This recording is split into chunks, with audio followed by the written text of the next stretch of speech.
வணக்கம். இந்த வீடியோவில் சற்று முன் அரசு ஊழியர்களுக்கு 25% அகவிலைப்படி டிஏ உயர்வு சார்ந்து 2 குட் நியூஸ் சார்ந்து தகவல்கள் கிடைத்திருக்கின்றன. இது சார்ந்த விவரங்களை பார்ப்போம். இந்த வீடியோவை தொடர்ந்து பார்க்குறதுக்கு முன்னாடி நம்ம சேனலை இதுவரைக்கும் சப்ஸ்கிரைப் பண்ணாதவங்க இந்த வீடியோக்கு கீழே இருக்க ரெட் கலர் சப்ஸ்கிரைப் பட்டன் அழுத்தி சப்ஸ்கிரைப் பண்ணிக்கோங்க. 2026ஆம் ஆண்டில் அரசு ஊழியர்களுக்கு சம்பள உயர்வு வருமா என்ற கேள்வி விவாதப்பொருளாகியுள்ளது. குறிப்பாக NCJCM முன்வைத்த கோரிக்கை காரணமாக 8வது ஊதியக்குழு மீது எதிர்பார்ப்பு அதிகரித்துள்ளது. இந்த கோரிக்கைகளில் மிக முக்கியமானது டிஏ 25% கடந்தவுடன் அதனை அடிப்படை சம்பளத்துடன் இணைக்க வேண்டும் என்பதாகும். தற்போது டிஏ சுமார் 60% இருப்பதால் இந்த இணைப்பு அமல்படுத்தப்பட்டால் அடிப்படை சம்பளம் உயரும். இதனுடைய நேரடி விளைவாக HRA, TA, பணிக்கொடை, ஓய்வூதிய பலன்கள் அனைத்தும் தானாக அதிகரிக்கும். ஒரு ஊழியரின் மொத்த சம்பளம் கணிசமாக உயரும் வாய்ப்பு உள்ளன. அதனோடு வீட்டு வாடகைப்படி பற்றிய பரிந்துரை கவனம் ஈர்க்கிறது. நகரங்களை பொறுத்து XYZ என பிரித்து X வகை நகரத்தில் 40%, Y நகரத்தில் 35%, Z நகரங்களில் 30% வரை HRA வழங்க வேண்டும் என்று கோரப்பட்டுள்ளது.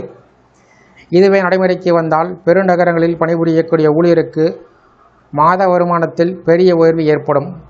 இதற்கு கூடுதலாக போக்குவரத்து படி, TA, தினசரி பயணப்படி மற்றும் மருத்துவ சார்ந்த படிகள் 3 மடங்கு உயர்த்தப்பட வேண்டும் என்று வலியுறுத்தப்பட்டுள்ளது. இவை அனைத்தும் சேர்ந்து பார்த்தால் ஊழியர்களின் கைக்கு வரக்கூடிய நிகர தொகை கணிசமாக அதிகரிக்கும்.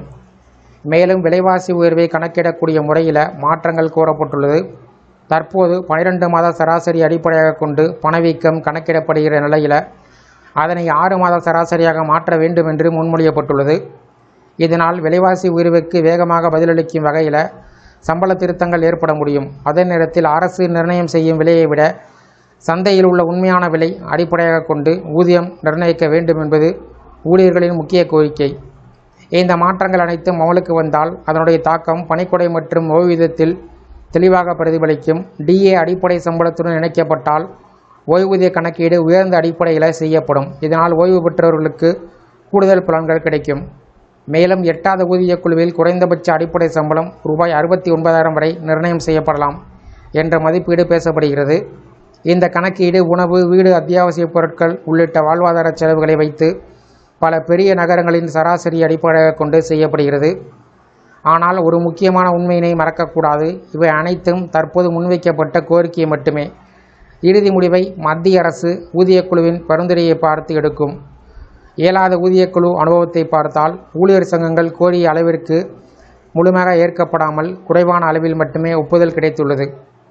இந்த முறையும் மாற்றங்கள் எவ்வாறு அமையும் என்பது உறுதியாக சொல்ல முடியாது. இறுதியாக 8வது ஊதியக்குழு தனது அறிக்கையினை 2027ஆம் ஆண்டு மே மாதத்திற்குள் சமர்ப்பிக்கலாம் என்றும் அதற்கு பின்பு 3 முதல் 6 மாதங்களுக்குள் அமல்படுத்தப்படலாம் என்றும் எதிர்பார்க்கப்படுகிறது. எல்லாம் திட்டமிட்டபடி சென்றால் புதிய சம்பள அமைப்பின் பலன்களை 2027ஆம் ஆண்டின் 2ஆம் பாதியிலிருந்து ஊழியர்கள் உணர ஆரம்பிக்கலாம். இதனால் 2026இல் தொடங்கிய எதிர்பார்ப்பு 2027இல் நிஜமாக மாறுமா என்பதை அனைவரும் ஆவலுடன் கவனித்து வருகிறார்கள்.